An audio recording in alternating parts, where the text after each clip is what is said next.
Hello दोस्तों, कैसे हैं आप लोग। स्वागत है आपका एक और नई वीडियो में।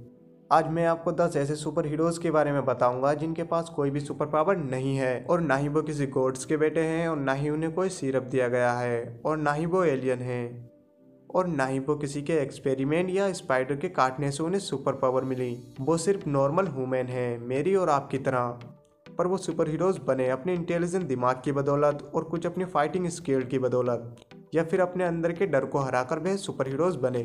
तो हम ऐसे ही टॉप 10 सुपर हीरोज़ देखने वाले हैं, तो दोस्तों वीडियो में लास्ट तक बने रहिएगा। नंबर 10 पर है एंटमैन। तो दोस्तों, स्कॉट लैंग एक चोर था जिसके अंदर कोई भी सुपर पावर नहीं थी। स्कॉट ने सोचा था कि वो हैंक पेंग के घर जाएगा, पैसे चुराएगा और मालामाल हो जाएगा।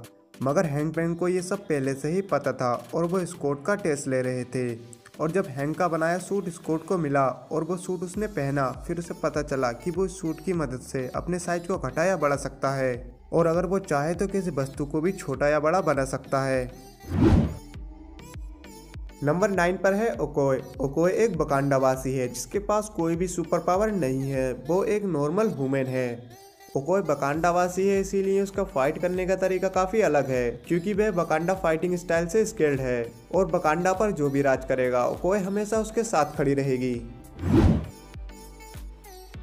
नंबर 8 पर है शूरी। शूरी के पास भी कोई सुपर पावर नहीं है, पर शूरी काफ़ी स्मार्ट और इंटेलिजेंट है और वो बकांडा डिजाइनिंग ग्रुप की लीडर भी है और उसने बकांडा के लिए काफ़ी सारे हथियार और गैजेट बनाए हैं।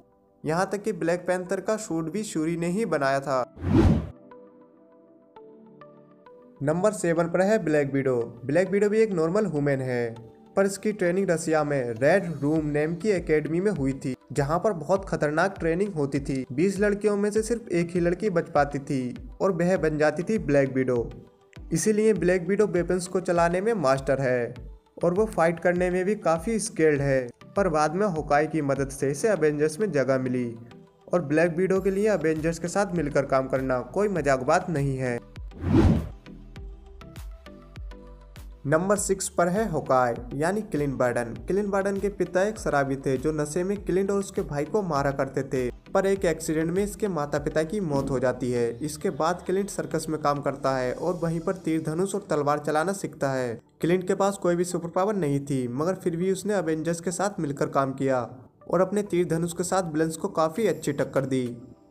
और इसका दूसरा रूप रॉनिन, जो हमें एंड गेम में देखने को मिला, जिससे हमें पता चलता है कि क्लिंट बार्टन तीर धनुष के साथ ही नहीं बल्कि निंजा स्टार, तलवार और भी कई सारे वेपन्स के साथ उतना ही खतरनाक है।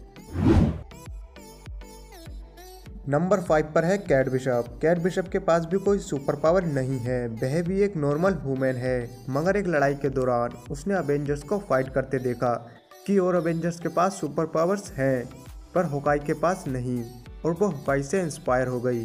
फिर कैट बिशप ने अपनी ट्रेनिंग शुरू कर दी और वो मार्शल आर्ट वगैरह और तीर धनुष भी चलाना सीख गई और फिर बनी वो cat bishop.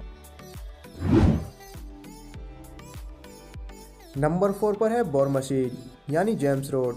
James Tony Stark का बहुत अच्छा दोस्त था। वो एक नॉर्मल ह्यूमन था, मगर जब टोनी नशे में अपने होश को बैठता है और वो पार्टी में काफ़ी सारी गलतियां करता है, तब जेम्स उसे होश में लाने के लिए टोनी स्टार्क का बनाया हुआ मार्क 2 आर्मर पहनकर टोनी को होश में लाता है और फिर मार्क 2 आर्मर को मिलिट्री बेस ले जाता है, जहां पर जस्टिन हैमर मार्क 2 आर्मर को अपग्रेड करके वॉर मशीन बना देता है।